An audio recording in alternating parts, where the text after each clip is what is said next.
Petrol भेटत नाही, शेतकऱ्यांना या ठिकाणी डिझेल भेटत नाही.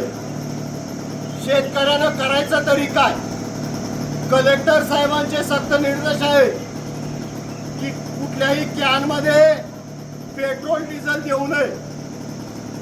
ज्या शेतकऱ्यांचे पंप विहिरीवर फिट केलेले असतील त्या शेतकऱ्यांनी का पंप काढून पेट्रोल पंपावर पेट्रोल भरण्यासाठी आणायचे का? या विदारक परिस्थितीमध्ये खऱ्या अर्थानं मला शोकांतिका वाटते की भारत आर्थिक मंदीच्या उंबरठ्यावर असताना आपले पंतप्रधान या ठिकाणी विदेश दौरा करतात.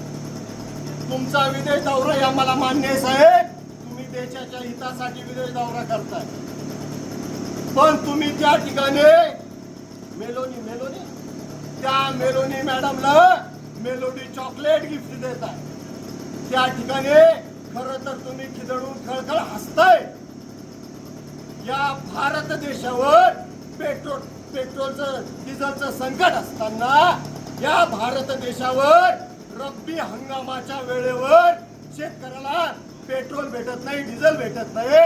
अशा वेळेला तुम्ही विदेश दौरे करता.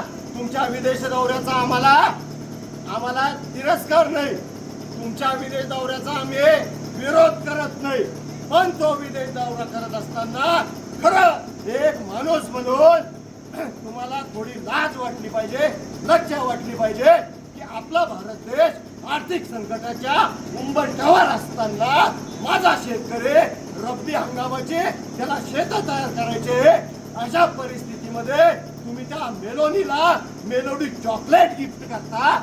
लाज वाटली पाहिजे साहेब तुम्हाला. या जगामध्ये सर्वात मोठी लोकशाही म्हणून या भारत देशाला ओळखलं जातं आणि त्या भारत देशाचे तुम्ही सर्व प्रथम नागरिक आहात.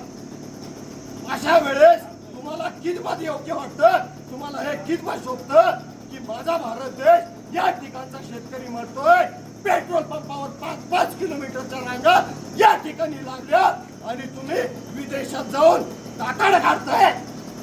ही शोकांतिका आहे साहेब. आज आम्हाला कुठेतरी लाज वाटते स्वतःला भारतीय म्हणून गेल्याची. जय जवान जय किसान. मध्ये किंवा बॉटलमध्ये त्यांना दिलेले आम्ही मागे होतो. मात्र साहेब आता हा पेट्रोल पंप आमच्या खावाच्या पंप आता मी स्वतः 3 एकर मिरची लावलेली. आता याला कमीत कमी 1 दिवस जर चालू होती मी टाक्या मारायचं 3 एकरला प्रथम 2 लिटर पेट्रोल लागतं. मात्र 2 लिटर पेट्रोल तर आम्हाला कॅनमध्ये भेटत नसतं. मग आम्ही पंप घेऊन फवारणी पंप जायचं का तिथे 3-4 तास लाईन लावायची का